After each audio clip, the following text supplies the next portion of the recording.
it was a real challenge. Anthony is an incredible man, but one of the difficulty that he had in his identification is that he was born in rural South Carolina, not in a hospital, a long time ago, and he didn't have a birth certificate within the first year of his life. So when he went to register his birth later on, I think he only did it in his 40s. As a result of his divorce process, he needed a birth certificate.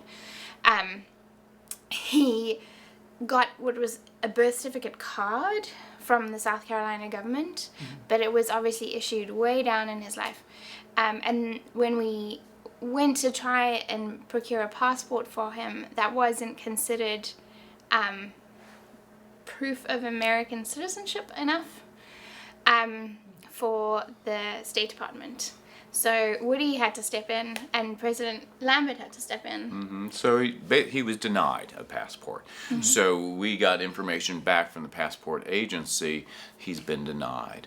So interestingly, I actually learned by phone call, or I received a phone call from the passport agency. That alone surprised me, because that's not an institution that you speak to often by phone. It's very hard to get into. I'd been working with them to try and figure out what we could do, and I gave them Woody's number and said, please just call Woody. And so they initially said there are a couple of different ways you can try to establish birth sufficiently for our purposes. So they asked about church records. Were there records in the church that his family was associated, or school records where he went to kindergarten and first grade?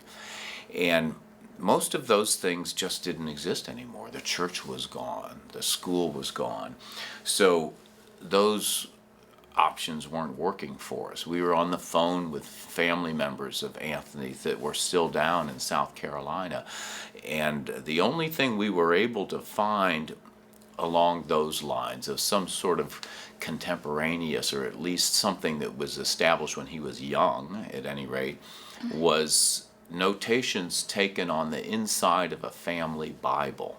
So there was a family Bible, I don't know if you remember. Yeah. So I think I've still got a picture of it. Yeah, so we were talking with his aunt, who happened to be in the area, and she was the one that said, well, we've got the family Bible, and we used to put everybody's date of birth on the inside of that, and as a pencil. You can see it's handwritten, not official looking. Right.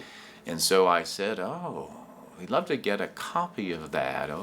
It was hard for her to make a copy. She's still kind of out in the farm. Yeah.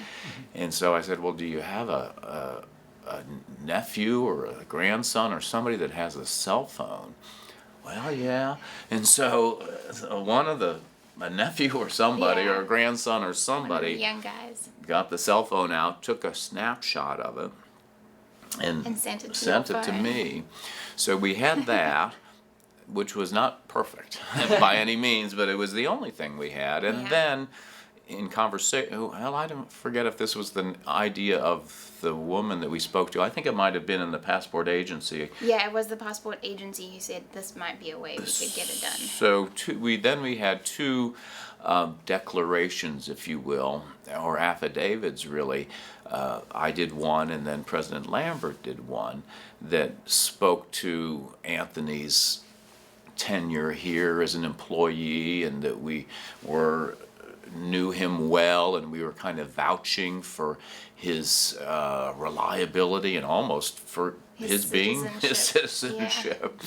And so you each had to provide your passports. Yeah, we provided copies of our passports. We had it notarized by our colleague Lisa Alcon. So we had the really fuzzy picture from a cell phone of the inside of a Bible. Family Bible. And then we had two affidavits from President Lambert and myself, sent that back in. We had the copy of his proof of residency in South Carolina, which they'd already seen, but we sent that back in.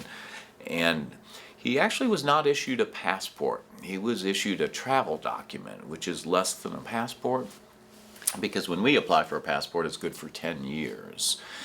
This was good. What do you think, Emma? It was a one year. It was a 1 year.